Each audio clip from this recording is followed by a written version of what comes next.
Hello everyone, it's me again. I'm Klaudia. A very warm welcome to the Enthu revision series of the Enthu English Podcast. As you know, we're continuing our learning adventure at full speed, at the same time, mindfully revisiting what you've learned. So, what have you learned since the last time? Hold on to your seats and off we go with our revision today. As usual, get ready for a little bit of listening, speaking, and maybe a little bit of writing too. I think that the combination of all of these might benefit you the most. Let's go back to the chunks from the previous episode and review the sentences in which they were used. Do you remember in what context they were used? I'm talking about these chunks. Put you in the mood. When something puts you in the mood to do something. Let your imagination run wild. And to be up for doing something.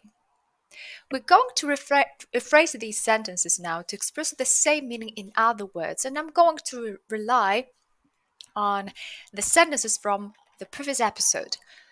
It went something like this. You feel a sense of comfort that instantly puts you in the mood to learn. What does that mean when something puts you in the mood to learn? Take a moment to think about it. It makes you feel motivated, inspired to do a particular activity eagerly, passionately. And 2, let your imagination run wild. Yeah, so in other words, allow your mind to be creative. Allow it to explore ideas and possibilities without, that's the key word now, limitations. 3, if you're up for giving your space a little tweak, that was the sentence. If you're up for doing something, it's, in other words, being ready or enthusiastic about doing a particular activity or task. Are you up for a challenge? Any challenge?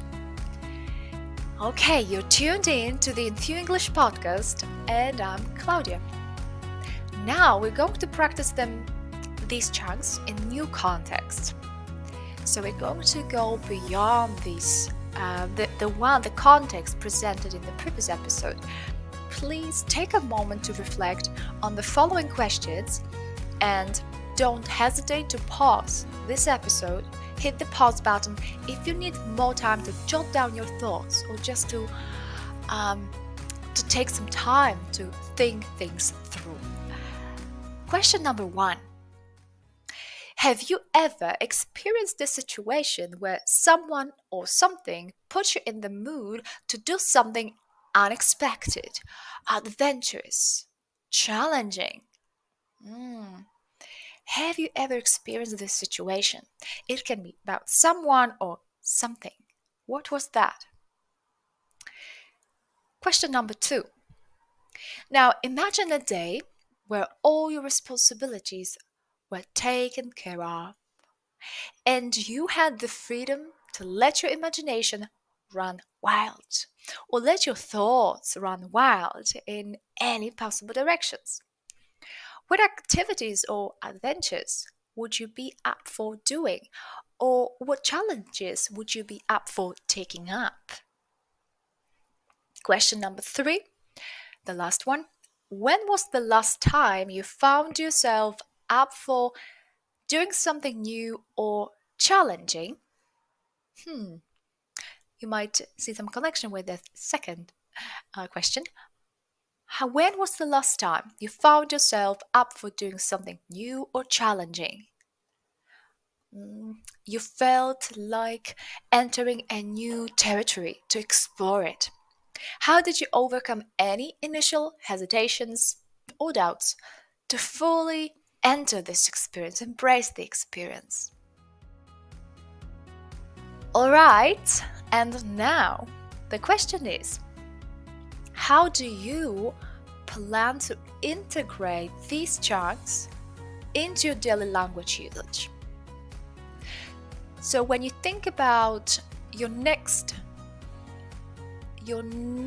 situation where you could use these in one form or another, where do you imagine yourself using them? In what conversations? With whom as well? Think about different factors surrounding this situation and how this could influence the way you would use these chunks. That's our revision, guys. I hope this episode has got your memory gears turning, that nothing now will stop you. What about next time? Well, as I said last time, stay tuned for part 2, where we'll delve deeper into practical ideas for redesigning your learning space. I do hope that you have already given it some thought. Until then, keep learning, stay enthusiastic. I look forward to our next episode together. Until next time, bye-bye.